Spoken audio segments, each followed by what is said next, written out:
So it is Thursday, January 9th, 2020, and we are live.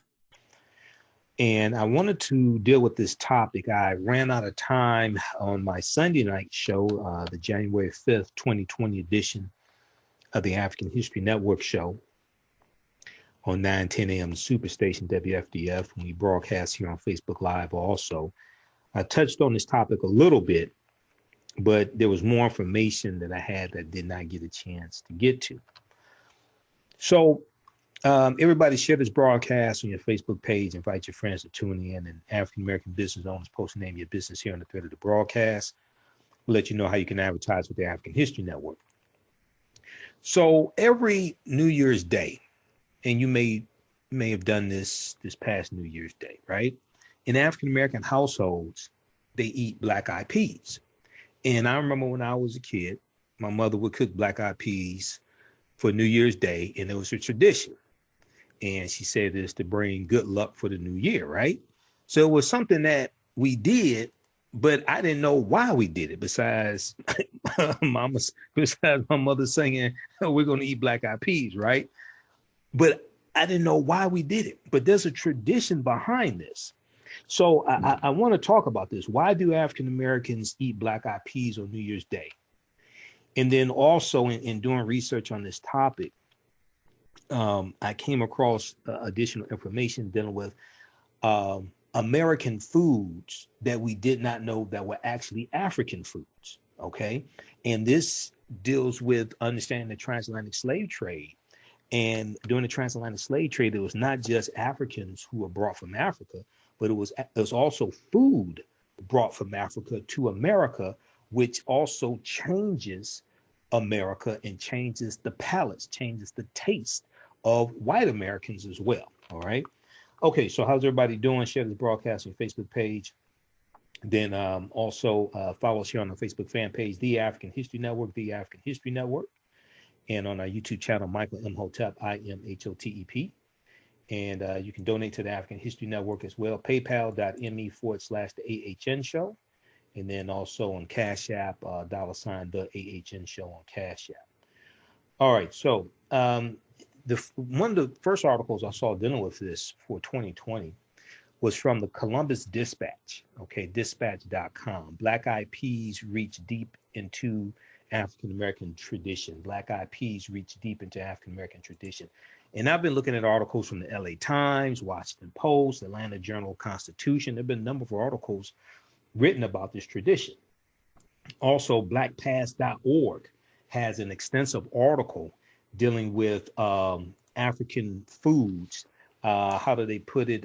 Transatlantic food migration, the African culinary influence on the cuisine of the Americas. It's a very deep, it's like 8 or 9 pages, very deep article, which deals with how African slaves, because they're the ones cooking the food, and because there are also foods brought from Africa, African slaves are changing the taste of their slave masters. Also, okay? Not just the foods that they're cooking and foods they're bringing from Africa, but also the spices, the way they season the food as well. And we see this also in fried chicken.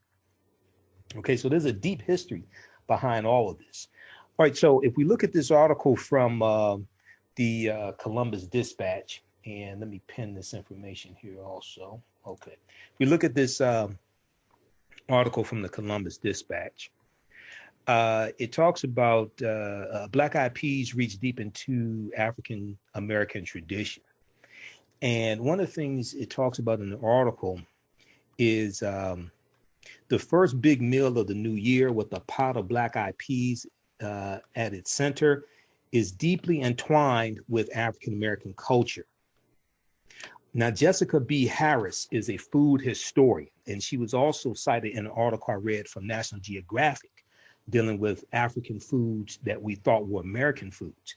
But food historian Jessica B. Harris said, eating black-eyed peas on New Year's Day has been done by Black Americans to ensure good luck in the incoming year. And she fondly recalled attending the lively New Year's Day party Maya Angelou held at her home in Harlem, New York, where black-eyed peas were served. Jessica B. Harris said, this tradition carries over from the Black American community into the general Southern community in many places and persists in the North as well as a result of the Great Migration. So the Great Migration is going to change this country. And it's important to understand the Great Migration is basically from 1915 to about 1970. 6 million African Americans migrate from the South up north and out west. Prior to the Great Migration, basically 90% of African Americans lived in the South as a legacy of slavery, 246 years of slavery. Okay, so black-eyed peas were domesticated in West Africa and carried to the South and the Caribbean in the era of slavery. Food historian Jessica B. Harris said, dried legumes were looked down on as a poor man's food, but the economic scarcities of the Civil War severely impacted the diets of both enslaved Africans and white Southerners. So when we look at the Civil War, 1861 to 1865, the South is going to be destroyed because of the Civil War. Plantations set on fire, bridges knocked out, all different types of things like this. The South is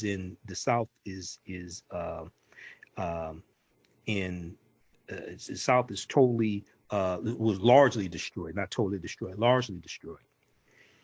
This is why you need a reconstruction to reconstruct the South. But one thing that oftentimes is not focused on when we look at what's known as the Freedmen's Bureau, the Bureau of Freedmen, the U.S. Bureau of Freedmen, Refugees, and Abandoned Lands.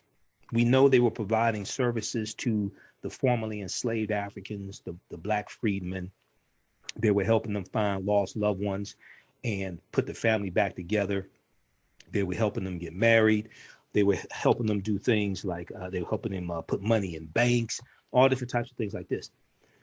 But the Freedmen's Bureau was also helping destitute white people, because a lot of poor whites were, you have poor whites who worked on plantations. They may have been overseers, things like this. Well, when the plantations are destroyed, what have you, the enslaved Africans are set free. They're out of jobs. So you have a lot of poor, destitute white people as well. If you watch the original Roots, came out in 1977, Roots, Alex Haley's Roots. In the later episodes, after slavery ends, there was the fictitious white family of George. They called him White George because they had a George who was the son of Chicken George, and then the other George, they call him White George and his wife, and they were destitute. And he comes to George's house. These are the black people are former slaves, and he's begging for food. And then while he's sitting there eating, he says, his wife was outside, she's pregnant, so the former slaves bring them in and feed them also, right? You had a lot of destitute white people that oftentimes are not talked about. So the black-eyed peas were domesticated in West Africa and carried to the South and the Caribbean in the era of slavery. Dried legumes were looked down on as poor man's food, but the economic scarcities of the Civil War severely impacted the diets of both enslaved Africans and white Southerners. Black-eyed peas became more common, and it is said people considered themselves fortunate to eat them during a time rife with food insecurity. Okay, so because of a time of poverty, people going hungry, things like this, you had people who consider themselves fortunate to be able to have black-eyed peas, but black-eyed peas are coming from West Africa. Black-eyed peas are an African food. Though, so they talked about, previously in the article, they talked about Mashama Bailey. And Mashama Bailey is a chef.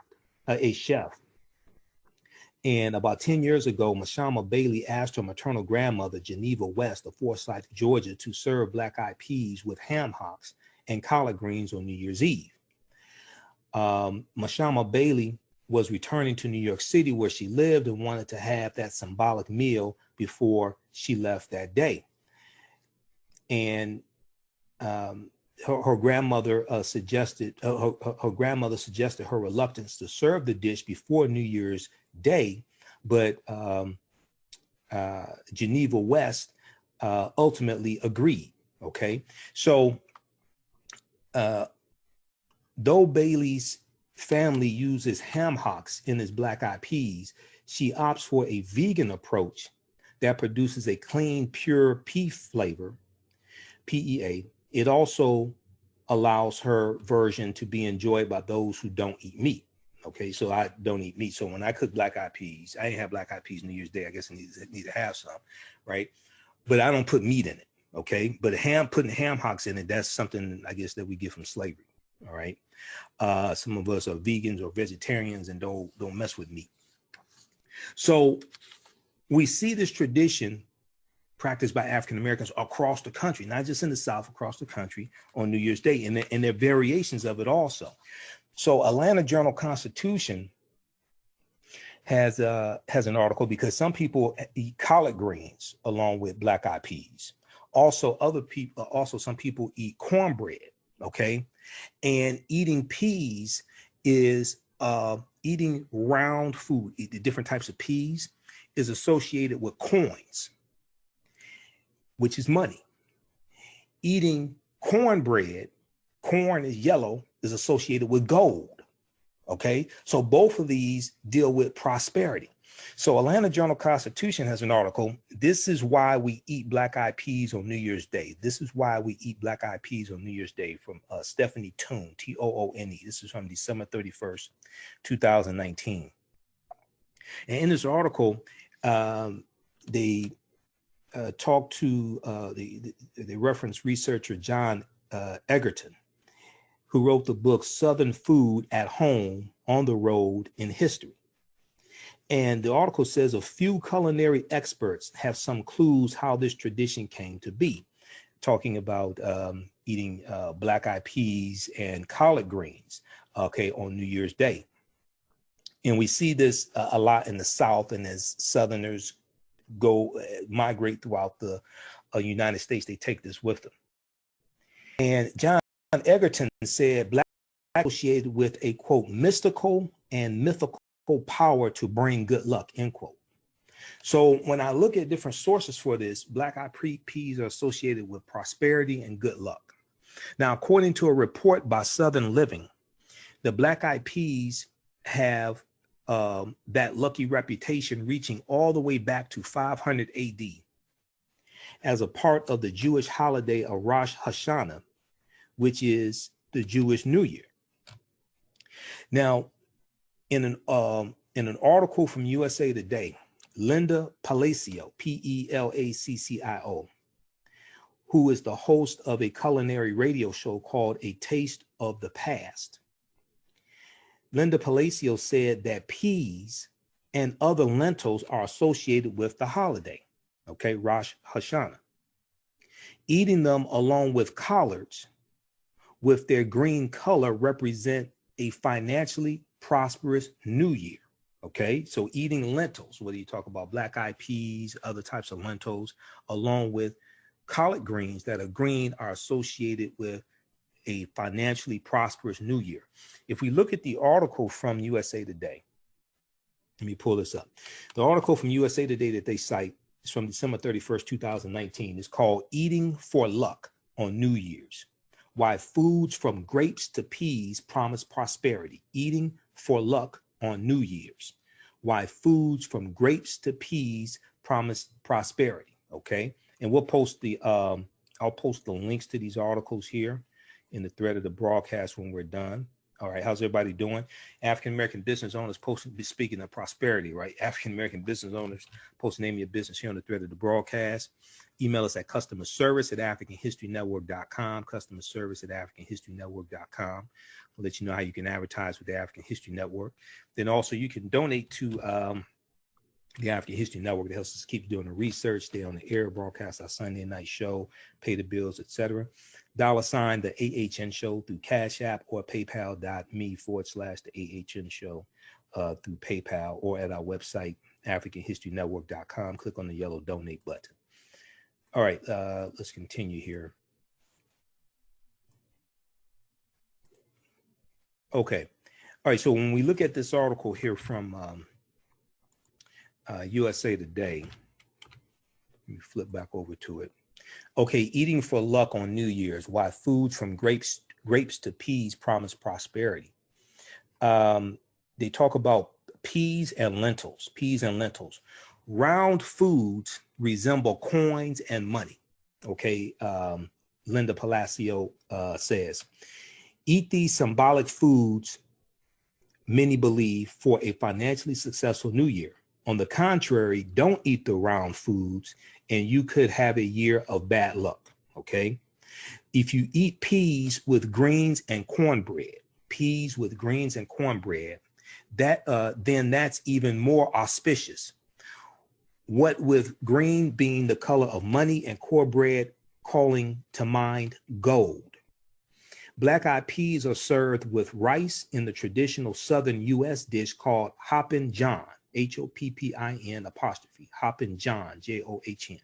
So I was looking at articles from Washington Post, things like this. So I keep seeing this dish, Hoppin' John. Now, I didn't know about Hoppin' John. You know, my parents are from the South, but I ain't never ate chitlins. And my mother ate chitlins because she did that out in Tennessee. I had never eaten a chitlin. I have not eaten a chitlin to save my life. But anyway, so black-eyed peas are served with rice in the traditional Southern U.S. dish called Hoppin' John for New Year's Eve. Or the peas can be part of a soup. In Italy, lentils mixed with pork for a lucky dish. So there's also a tradition of eating 12 grapes. Okay, now I didn't know about this. And this is practiced among the Hispanic community, all right? As the tradition goes, believers eat 12 grapes at midnight, one grape for each month of the year. According to one story, the ritual started in Spain around the year 1900, when a grape grower had a bumper crop, okay, said Linda Palacio, and was creative about giving away the surplus. But that history is fuzzy at best, she says. Regardless, stuffing a dozen grapes into one's mouth is a tradition that has spread to citizens of many Latin American countries.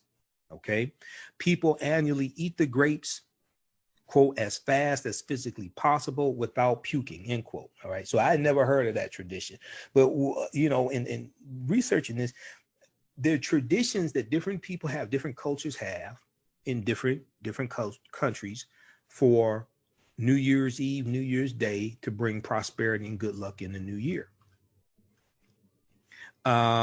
And there's also tradition about pork, tradition about noodles, things like that as well. So there's a lot. Check out this article here from, there's a lot more to it. Check out this article from USA Today. Eating for luck on New Year's, why foods from grapes to peas promise prosperity. We'll post this link here on the thread of the broadcast here. We got Kenya, Donita. How you doing, Donita? Maurice. Just a few of the people watching. Everybody share this broadcast on your Facebook page. Invite your friends to tune in also. Share this on your social media platforms as well, YouTube, etc. We've got, okay, Donita, Maurice, Portia, Jeffrey, Charlotte. Who else? Gata, Dennis, just a few of the people watching. All right, let's continue here. So, okay, that's the USA Today article.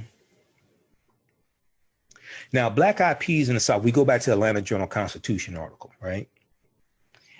Black-eyed peas in the South, though its roots do not stem from the South, eating black-eyed peas in particular dishes has become a Southern tradition, Linda Palacio said. Black-eyed peas are served with rice in the traditional Southern U.S. dish called Hoppin' John. This is another reference to Hoppin' John for New Year's Eve. Or the peas can be part of a soup. In Italy, lentils mixed with pork for a lucky dish. That tradition of eating the peas with rice is of African origin. That tradition of eating the peas with rice is of African origin. And it became popular in the South later, especially in the Carolinas, because we know a lot of Africans were taken into the Carolinas. Now, other black eyed peas combinations. Black eyed peas with cornbread represents gold, according to Southern Living. Stew your black eyed peas with tomatoes, and they become a symbol of wealth and health. One unusual but common New Year's Day black eyed peas tradition involves putting actual money in the dish.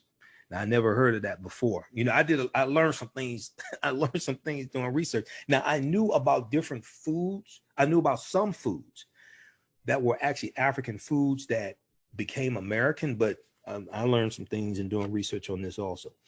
Some people add, so one unusual but common New Year's Day black eyed peas tradition involves putting actual money in the dish. Some people add to their luck by cooking their pot of peas with a penny or dime inside. Whoever gets the bowl with the coin in it, according to legend, has the best luck for the new year. I hope they don't swallow the dime or the penny, because they're going to have to go. They're going to go to the hospital or something like that, you know. So it's not going to be too lucky if they swallow the dime or the penny. All right. But check out this article from the Atlanta Journal-Constitution. This is why we eat black eyed peas on New Year's Day, by Stephanie Toone, Toone. All right. Now, there was a really good article from National Geographic. And this deals with African foods you thought were American, Okay. And let me see, I want to make sure I'm not skipping over some other articles. Oh, LA Times had a good article for many Black families. New Year's greens and black eyed peas fill the belly and soul. This is from January 1st, 2020, from LA Times. Let's see. Okay, and they talk about Hoppin' John again in this article as well. All right, so that's one there's a lot of anecdotes in that one. But this one from National Geographic is a really good historical article. 5 African foods you thought were American. It's likely that something you ate or drank today was first brought to North America by slaves. Now, this is from September 21st, 2016 by Catherine Zuckerman. And in the article, it talks about the opening of the National Museum of African American History and Culture in Washington, D.C., and there are nearly 37,000 objects that will go on display in collections that range from clothing and communities to segregation and slavery, stitching together a tapestry of suffering, triumph, and tradition. Some of these artifacts, like an oyster basket used by African-American oystermen, and a large stock pot that was once used for cooking collard greens at DC's famed Florida Avenue Grill, will be part of an exhibit that looks at African-American foodways across 3 distinct regions: the agricultural South, the Creole Coast, and the North. The museum's restaurant, Sweet Home Cafe, will focus on ingredients and dishes specific to these regions, plus one more region called the Western Range, with offerings like shrimp and grits, the Creole Coast, buttermilk fried chicken, agricultural South, oyster pan roast in the North, and son of a gun stew in the Western Range. Now, they spoke with Jerome Grant. Jerome Grant is an executive chef at Sweet Home Cafe. And he said each of the 4 regional stations demonstrate the migration of African-American people and culture through foodways. Indeed, many of the fruits, vegetables, and legumes we now take for granted came to the United States from Africa through the transatlantic slave trade.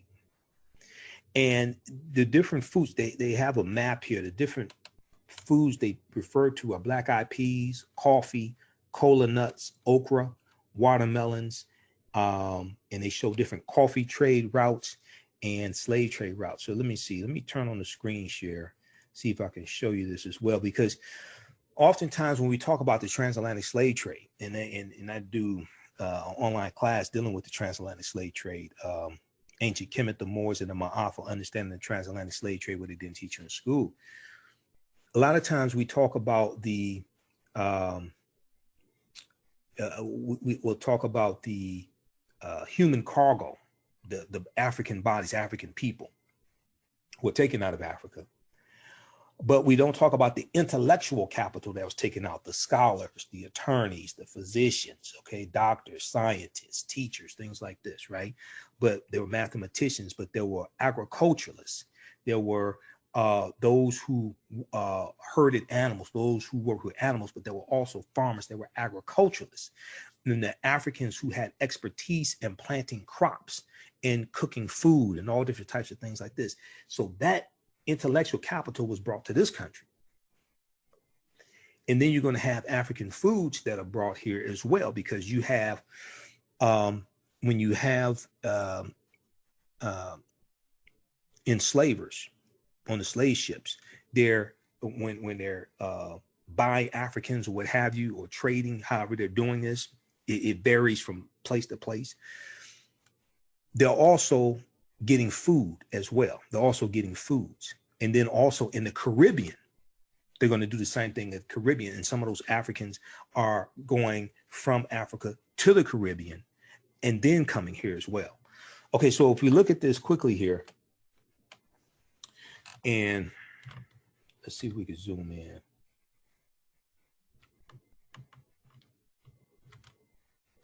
Okay, African food routes to North America.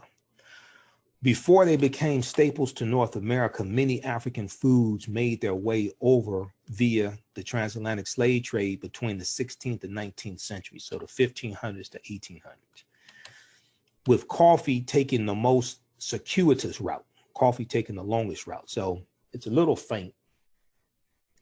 But we see Angola. Let me see if we see the pointer here. We see Angola, and we see them coming from Angola, because Africans didn't just come from West Africa. They're taking Africans from Angola, from Congo, different places like that. And they're coming to the US. About 20% of African Americans have ancestry that go back to Angola and the Congo. They're taking them from West Africa, Senegal, Ghana, Mali, Nigeria, Sierra Leone, things like this, right? So we look at the routes and we see them going into like the Caribbean. We see them going here on the East Coast, coming from these areas, coming from Senegal, Sierra Leone, coming from Guinea, coming from coming from Ghana. All this, we see them going into these routes here, going into the Carolinas, going into these areas here in the East. And then we see coffee, okay? We see coffee coming from, looks like Ethiopia, and then going through Europe, coming to the East Coast. I'm not exactly sure where that is on the East Coast, what state that is, what colony then state. Okay, so if we look at this here, but you can check out this, we'll post a link to this article. You can look at this more in depth. All right. So if we look at this, among the most important of these, says African-American foodways author and scholar Jessica B. Harris, once again, Jessica B. Harris, who was cited in the article from the Columbus Dispatch. Among the most important of these, says African-American foodways author and scholar Jessica B. Harris, whose research helped shape the Sweet Home Cafe menu, are black-eyed peas, okra, watermelon, cola nuts, and coffee. Now, UCLA professor of geography Judith Carney, C-A-R-N-E-Y, agrees. In her book, In the Shadow of Slavery, Africa's Botanical Legacy in the Atlantic World, B-O-T-A-N-I-C-A-L, botanical, dealing with flowers, plants, things like this. Judith Carney, in her book, outlines the origins and trajectories of each of Africa's major native crops that were brought over to the U.S. on slave ships. She said the story of African crops is little known and poorly understood. To look at these plants is to engage the organization of the slave trade as corridors for the diffusion of African plants to the Americas. To look at these plants is to engage the organization of the slave trade as corridors for the diffusion of African plants to the Americas, end quote. Now, the article goes on to say, after all, how often do we consider when selecting the ripest melon for our summer fruit salad or ordering a cafe latte with breakfast, that these things originated and flourished on a completely different continent? Even more important, how often do we consider that it was an enslaved population that brought them here? Now, it doesn't help that white Southern chefs often receive credit for showcasing certain quote unquote heritage food on their menus without noting that they're actually native to Africa. So then they give an example of Paula Deen. Now we remember Paula Deen, the Southern cooking, comfort food, Southern cooking chef, right? And I think she had a TV show. You would see her on TV shows. And then in 2013, she admitted to using racial slurs, right? So, Paula Deen was from Albany, Georgia, and she built an empire around her brand of Southern cooking. Okay. Now, the African American Museum aims to change this understanding of food and foods that Africans brought to this country by helping, quote, all Americans see how their stories, their histories, and their cultures are shaped and informed by global influences, end quote, according to the museum's website. Now, in that spirit, they go on to list 5 foods that are African that we associate with American. We don't know that they're African. First, we have the cola nut or cola nuts, which come from West Africa, called cola natida, N-I-T-I-D-A. And let's see, who is this? Judith Carney said that 2 of the most widely consumed beverages in the world today are based wholly or in part on plants ancient Africans domesticated, on plants ancient Africans domesticated.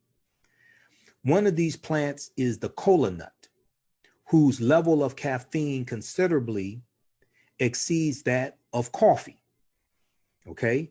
And the cola nut was once a key ingredient in Coca-Cola.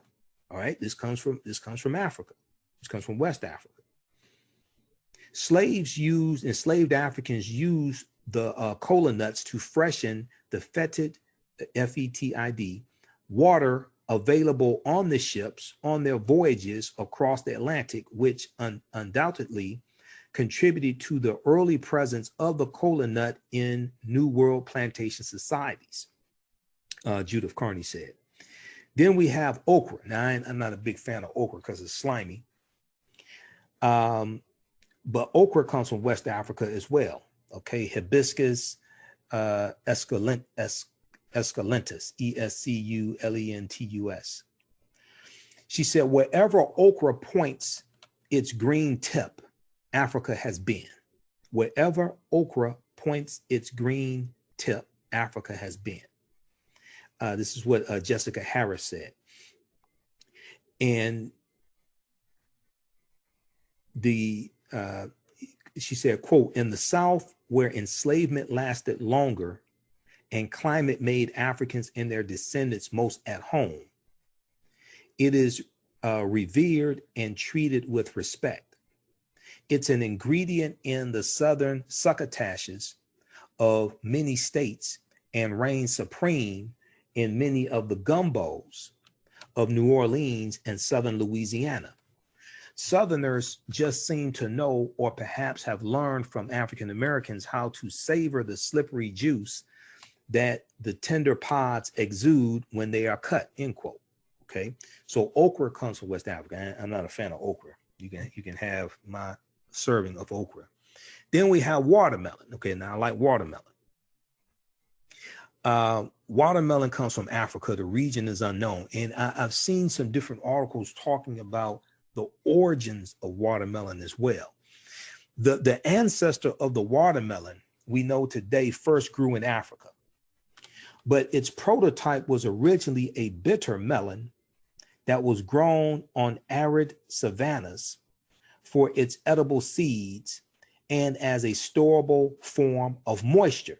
Okay, Judith Carney said. And they referenced the 5,000 year secret history of watermelon. Okay, the 5,000 year secret history of watermelon. This is another article from National Geographic from August 21st, 2015. Let's see here. Hold on. Let's see. What is this doing? Okay, just a second. It's asking for my email address again for some reason. Okay, ancient Hebrew texts and Egyptian tomb paintings reveal the origins of our favorite summertime fruit. So when you start studying the history of foods like this, I mean, this history is deep. This takes you back hundreds of thousands of years. So in this article, let's see, let's scroll down here.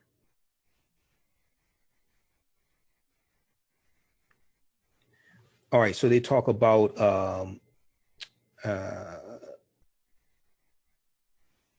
a pharaonic fruit, and they say people have been eating watermelons for millennia.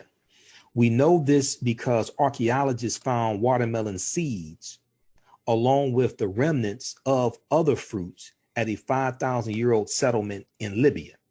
Okay, so 5,000 years ago, Libya was black. All right, for people that don't know.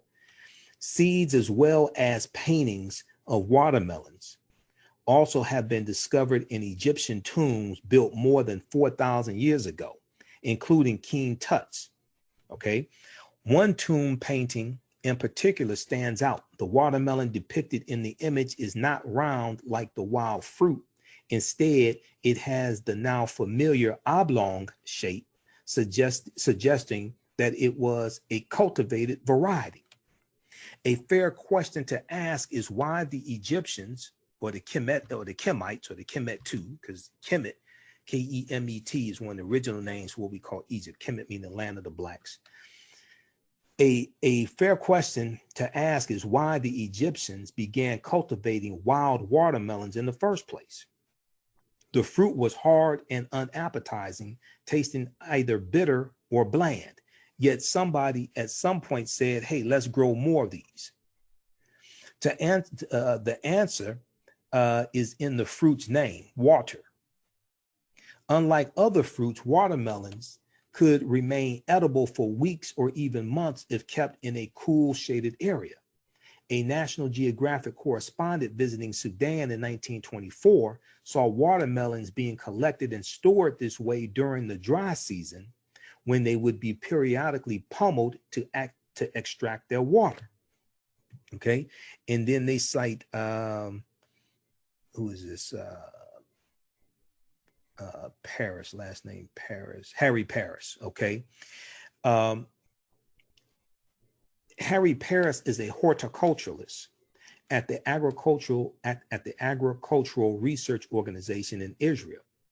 And Harry Paris has spent years assembling clues, including ancient Hebrew texts, artifacts in Egyptian tombs, and medieval illustrations that have enabled him to chronicle the watermelon's astonishing 5,000-year transformation. So there's a deep history behind these foods. So when, you know, I did a video, I think I'm gonna have to do it again because it was on my old laptop, and this laptop has a much better camera on it. I did a video dealing with how watermelons became a racist trope, how watermelons became negative for African Americans, because for some African Americans during slavery, we would plant watermelons, and we were allowed to plant watermelons. And for some of us, we could sell them and make some money, even during slavery. We may be enslaved, but we can still plant watermelons and either share what we, for some of us, we could sell the watermelons, make some money, share some of the money with the slave owner, what have you. But after slavery ends, when you're going to have black freedmen, former slaves who own land, watermelon was one of the crops that we grew because we had experience growing watermelon, and this experience growing watermelon is ancient. But when we were free in growing watermelon, then watermelon became looked at. White people associated that as being something negative because we're free and we're growing watermelons and we can make money off of it. And watermelons for us was a sign of independence. It was a sign that you own land, you could grow this crop, you can make money. So watermelons for us after slavery became a sign of independence. But there's an ancient history, an ancient African history to watermelons as well. Let me see if I can pull up one of these articles that I dealing with watermelons.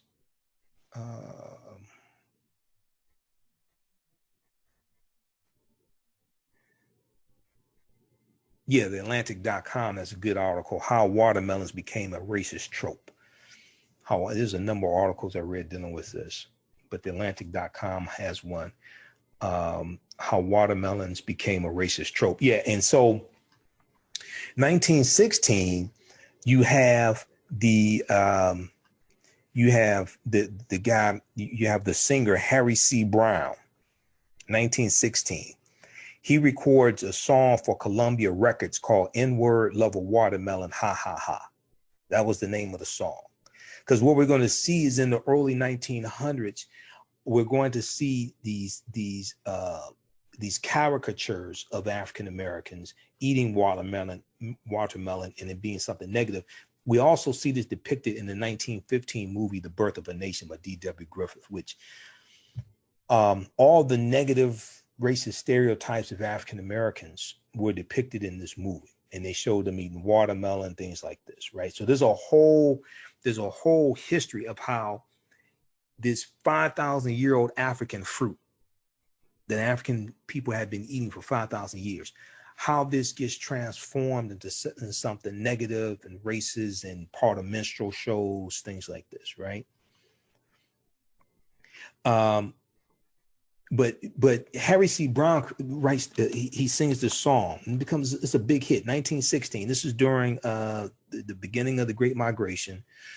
This is during World War I. And the song is on YouTube. You just Google N-Word Love a Watermelon, Ha Ha Ha. You can listen to the song. The song took the tune from a old folk song called Turkey in the Straw. Turkey in the Straw, I think it was called. And that tune from Turkey in the Straw and Harry C. Brown's song is a popular song that's still played on ice cream trucks today. There was a article from NPR.org. NPR.org had an article dealing with how the famous, what is this called? Okay. I talked about this on my show, man, back in like 2014 when this article came out. Recall that ice cream truck song, We Have Unpleasant News for You, okay? Recall that ice cream truck song, We Have Unpleasant News for You. So then it goes into this history of going from the minstrel shows in the late 1800s to the ice cream trucks in the early 1900s, from the minstrel shows to the ice cream parlors to the ice cream trucks going into people's neighborhoods, playing music from a previous generation, right? And tapping into that nostalgia and playing music associated with minstrel shows. All right, there's a deep history behind all of this stuff. Let me see. Let's pull this up on other computers, see if we can play this song here. So when you hear this song on the ice cream truck, right? You know you know what's going on. Let's see here. Let's pull this up.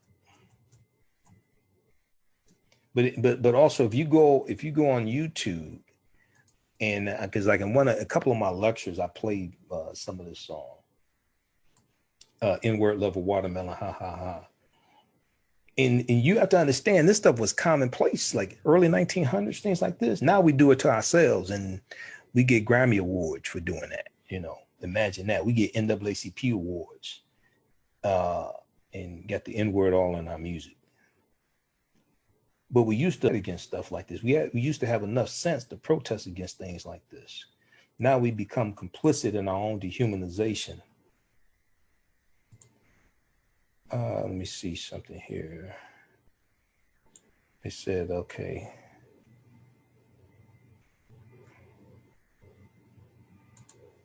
Let me see if I can pull it up.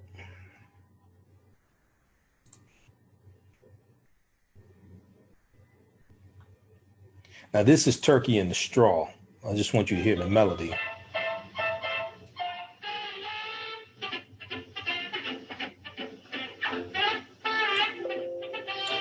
You've all heard that song.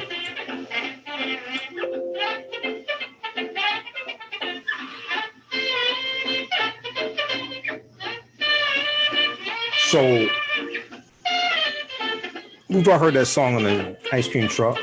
So that's the 1942 version of Turkey in the Straw. But that song was also, that's an old song. That goes back to the late 1800s, something like that, Turkey in the Straw. But that was used as the melody for N-word lover watermelon, ha ha ha, in 1916. Okay.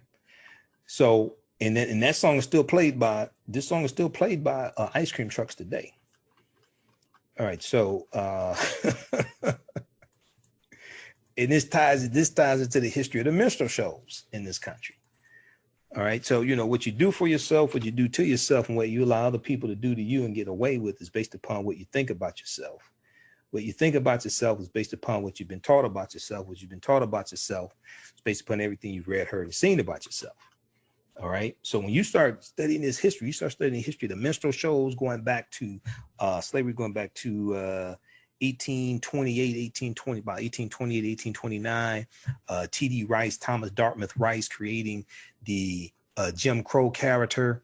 And Jim Crow character comes from the song Turn Around, Jump Around, I Jump Just So. Every time I turn around, I jump Jim Crow. And then T.D. Rice being known as the father of the minstrel shows. And minstrel shows spreading all throughout the country, South and North, and becoming one of the top forms of entertainment in this country. You know, and they're lampooning and caricatures of African Americans, dehumanizing images of African Americans, things like this. And we're going to see this. We see this come to radio when we have Freeman Gosden and Charles Correll in the 1920s create the characters of Amos and Andy, which became like the most popular radio show of its time, Amos and Andy. These are two white men who oftentimes would perform on the radio in blackface because they would take pictures, put them in newspapers, put them in magazines, things like this. I'm an old radio show buff, so I study like the history of old radio shows, things like this. Freeman Gosden and Charles Correll created the characters of Amos and Andy. And I've seen pictures of them wearing blackface doing the radio show. Okay. And then when in 1950s, when the radio show came to television, then they couldn't have white men in blackface. So they got African Americans to portray Amos and Andy and Sapphire and Kingfish, things like this, right? And the NAACP rightfully protested against it. And I think it only stayed on the air a couple of seasons or something like that. They rightfully protested against it. Today, they give image awards to the TV show Empire. We used to protest against TV shows like Empire, okay? Because the Empire to me is like Amos and Andy. It's even worse, to tell you the truth. But the NAACP used to protest against stuff like that. The NAACP led protests against the movie The Birth of a Nation in 1915, okay? William Monroe Trotter, when it came to Boston, he led protests. There's a documentary called Birth of a Movement on PBS, Independent Lands. And it's about William Monroe Trotter leading protests in 1915 against the movie The Birth of a Nation. We saw Charlotta Bass out in California, who was I think she was an editor of a newspaper, and she was a member of the NAACP. Out there, they're leading protests all across the country. We're leading protests against this movie, because this movie called Race Riots in the Streets. And if you understand the movie The Birth of a Nation, it was based upon a novel called The Klansman by Reverend Thomas Dixon. And this movie glorified the Ku Klux Klan. It showed the Ku Klux Klan as being the heroes at the end of the movie, putting down a rebellion of former Negro Union soldiers, because the movie takes place during slavery, the Civil War, and Reconstruction. Okay, to make a long story short, because I want to get back to this main topic. The movie The Birth of a Nation came out in 1915, which was the 50th year anniversary of the Civil War ending, chattel slavery ending with the 13th Amendment of December 6, 1865. And all the hatred that the South had for losing the Civil War was shown in that movie. The movie takes place in Piedmont, South Carolina, on the plantation of a doctor, I forgot the doctor's name, but he's a nice, quote unquote, nice slave owner. And there's a scene in the movie. The movie is a silent movie. Okay, it's 3 hours in length.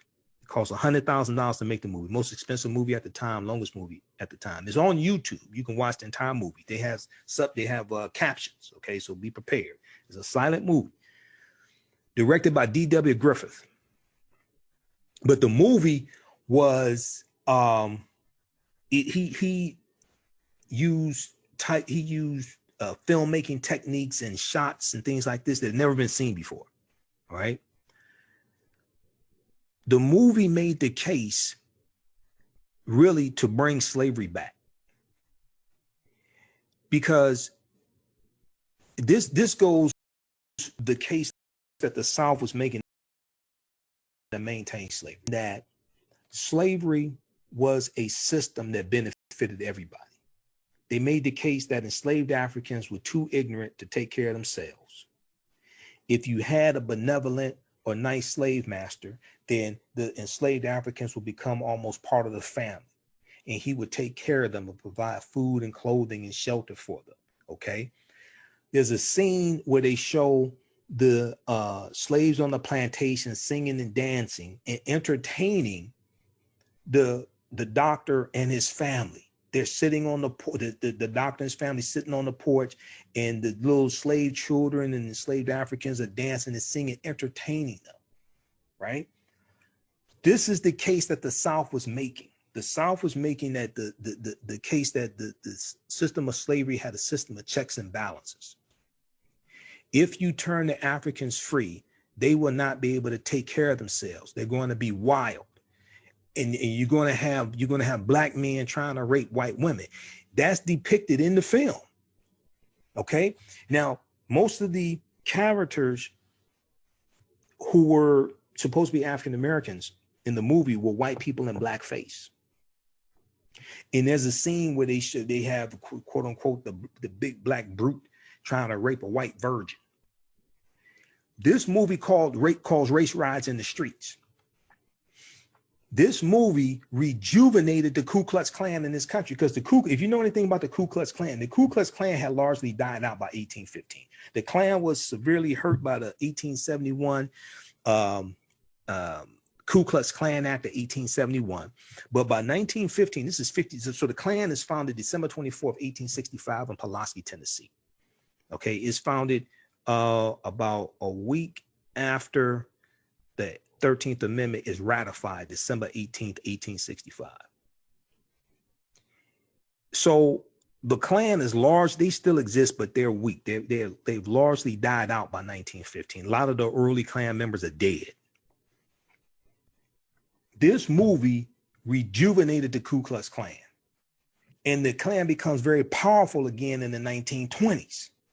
So around 1926, you see the Klan, they have the march in Washington, D.C. outside the U.S. Capitol building. The Klan becomes very powerful again because of this movie. And the movie was so powerful that in newspaper ads, in newspapers where they had ads advertising the movie The Birth of a Nation, the Ku Klux Klan would oftentimes take out recruiting ads next to the ad of the movie The Birth of a Nation. Because when you saw the movie poster for The Birth of a Nation, they had a Klansman on a horse in the movie, on the movie poster. The first 30 days that the movie was out, the movie was called The Klansman. Then the name was changed to Birth of a Nation. So when you look at that, and then and we see the Klan, they had another rejuvenation during the civil rights era, during like the 50s and 60s, things like that. But the movie The Birth of a Nation was a significant movie in the history of this country. All right, so check out the article from npr.org, Recall the Ice Cream Truck Song. Okay, check that out. We got Carla, Lisa, how's everybody doing? Laura, what else is here? Okay. And in African American business owners, post the name of your business here on the thread of the broadcast. Our current promotion, buy 1 month, get 2 months free. Buy 1 month, get 2 months free. We can get you up and running today. Email us at customerservice@africanhistorynetwork.com, customerservice@africanhistorynetwork.com. Okay, we promote your business through our Facebook Live broadcast, also through the audio podcast of the broadcast throughout the week. We're on 8 different audio podcast platforms like Stitcher and Castbox, Acast, FM Player, TuneIn. I just recently uploaded some podcasts. We'll be uploading some more the next few days. So in 2020, a lot of people want to get their financial house in order, and certified financial planner Martisha Patterson can help you with this. Now, financial planning is an important tool helping you get and keep control of your finances and over time build wealth. A certified financial planner is a resource who can help analyze your financial situation and discover resources you can use to maximize your success. Martisha Patterson is a certified financial planner with over 20 years in the wealth management industry. She will help you apply proven tools, techniques, and strategies so you can meet your financial goals. What she's offering is a transformative way of thinking, which will lead to a successful outcome. Contact her today for a free consultation. Visit her website, pattersonplans17.com, pattersonplans, the number 17.com, or give her a call, 646-552-4384, 646-552-4384. You can also email her at pattersonplans, the number 17@gmail.com. Now, for African-American authors, e-commerce store owners, those that sell African garb, jewelry, books, all different types of things like this, contact the African History Network. We can help you market your business and products to African Americans all across the country. Author Teresa Roseman is the author of the book She Remembered Her Path. She Remembered Her Path is available right now on eBay, Barnes & Noble, and Amazon. And it's also can be found on Amazon Kindle. She Remembered Her Path is a book. It is a poem which centers on Sheteria. Sheteria is a woman who finds herself in trouble. She feels she cannot make decisions that were simple in her younger life. The fear is she has stepped off the path she has created and now needs guidance to return to her confident self. Find out what happens to Sheteria in the book She Remembered Her Path, available at eBay, Barnes & Noble, and Amazon.com. All right.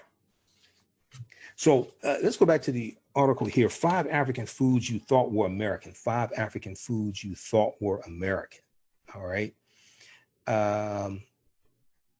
Let's see here. Okay. So we found out that watermelon dates back 5,000 years ago, right? A lot of people didn't know this. Okay. So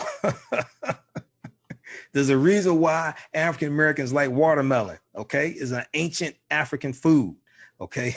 Let me post this article right here. The 5,000 year secret history of watermelon. There's a reason why African Americans like watermelon. It's an ancient African food. Okay, so let's go back to the previous article here. Let me back up.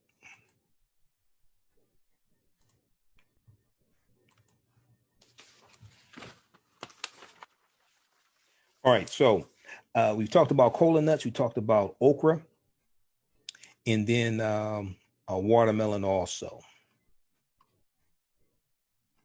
Okay, so when we look at okay, now scholars debate exactly. Scholars debate where exactly on the continent watermelon came from, but it was cultivated widely in ancient Egypt, ancient Kemet, where it was buried in pharaohs' tombs to provide hydration for their journeys to the afterlife. So when we look at black-eyed peas, also known as cowpeas, C-O-W-P-E-A-S, we find cowpeas coming from Central and Southern Africa. Now, black-eyed peas, cowpeas are high in protein with leaves that are rich in minerals. Black-eyed peas grow quickly, suppress weeds, and improve yields of other crops. The legumes were used as a provision on slave ships and later also used to feed livestock in the U.S., hence the alternate name cowpea, C-O-W-P-E-A, cowpea. Black-eyed or cowpeas. Black-eyed peas are associated now with New Year's Day in the American South and are a key ingredient in Hoppin' John, a dish made with greens and pork that symbolizes good luck. So I read a number of articles that talked about this Hoppin' John because I never heard of Hoppin' John before now. I haven't had meeting going on like 12 years. Let's see, been veteran since 2005, 2015 years. Okay. So I never heard of Hoppin' John. Now we look at coffee, okay? Coffea arabica, okay, which comes from Ethiopia. Many people associate coffee with South America, but, quote, Ethiopia is the birthplace of the world's premier coffee, said Judith Carney. Legend has it that a goat herder named Kalbi, K-A-L-B-I, discovered it when his herd became particularly boisterous after eating berries from a tree. Whether that's true or not, quote, how to take a coffee bean, know when and how to roast it, and turn it into a delicious beverage involved a deep cultural knowledge system of growing and brewing varieties from the Ethiopian highlands where it originated, end quote, said Judith Carney. Now, when Europeans reached East Africa, Yemen, Saudi Arabia, and the Emirates in the 16th century, they encountered coffee houses and culture around the drink. But given the racial prejudice against Africans honed during the transatlantic slave trade and the fact that coffee had become so central to Muslim culture, Europeans attributed the art of making the drink and the profusion of coffee houses to Muslim societies. Now, Judith Carney says in her book, quote, the popular image of Africa today is of a hungry continent. Yet it's because of African crops and enslaved Africans or the enslaved agricultural practices that we eat what and how we do in America, okay? It's because of African crops and because of the agricultural practices of African slaves that we eat what and how we do in America. So this is another way that Africa has profited, that America has profited from Africa and has profited from the transatlantic slave trade. It's not just from the African bodies, it's not just from the labor, but it's also the foods from Africa that have come to America and have become American as well. Okay, so check out this article as well, 5 African foods you thought were American from National Geographic. All right, let's see who we have here. Okay, how's everybody doing? Share this broadcast. Follow us on our YouTube channel, Michael Imhotep, Imhotep. Follow us on our Facebook fan page, the African History Network. Visit our website, AfricanHistoryNetwork.com. All of my DVD lectures are there. If you like this type of information, all of my DVD lectures are at our website, AfricanHistoryNetwork.com, AfricanHistoryNetwork.com. Our latest bundle pack is the Black Migration 1619 to 2019 six-lecture bundle pack. We have it in digital download format and DVD format as well. So that's on sale $45 and $50. So we just posted that link. Check that out also. And all of my, I have about 45 of my lectures at our website, AfricanHistoryNetwork.com. Okay. Listen to the African History Network show every Sunday, 9 p.m. to 11 p.m. Eastern Standard Time on 9:10 a.m. the Superstation WFDF. Don't I have a voice for radio? That's what everybody tells me, right? So so this year I'm celebrating my 10th year in radio. And see, March 10th, 2020 will be 10 years of doing the African History Network show. And April of 2020 will be 4 years of doing the African History Network show on 9:10 a.m. the Superstation WFDF in Detroit. If you like this type of information, you can also donate to the African History Network, paypal.me/the AHN show. And also through Cash App, $ the AHN show through Cash App. We posted a link here. And at our website, AfricanHistoryNetwork.com, click on the yellow donate button as well. Okay.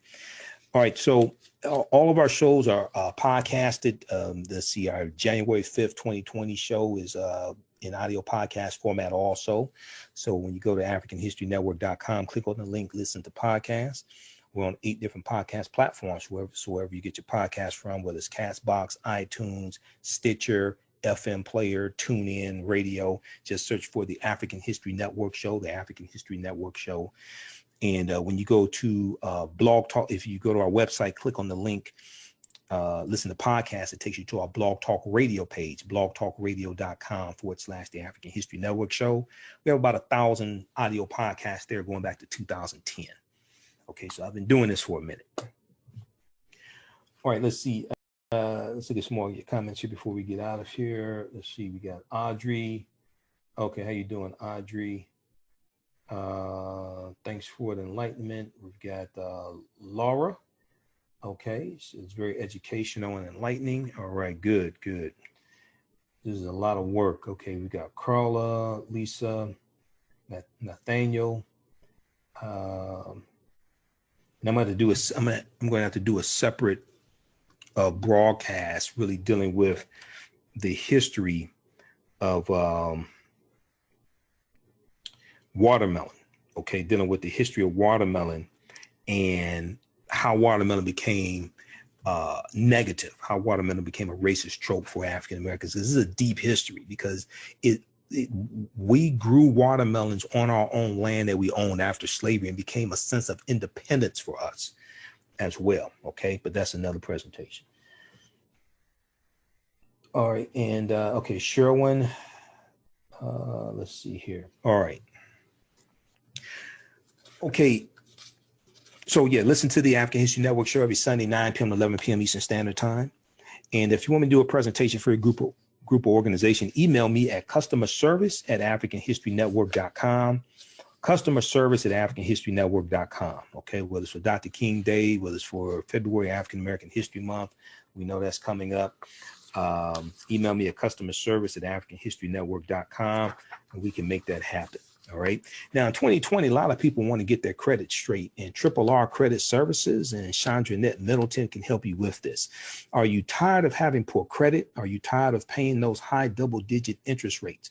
Would you like to purchase your dream home one day? If the answer is yes to any of these questions, then RRR Credit Services is your answer. RRR Credit Services is your one-stop when it comes to credit education and repair. They equip you by providing solutions which will enable you to rebuild your financial future. The affordable cost to become a new client is just $30 for the first month. Take the first step by giving them a call at 1-800-607-1989. 1-800-607-1989 for a free credit consultation.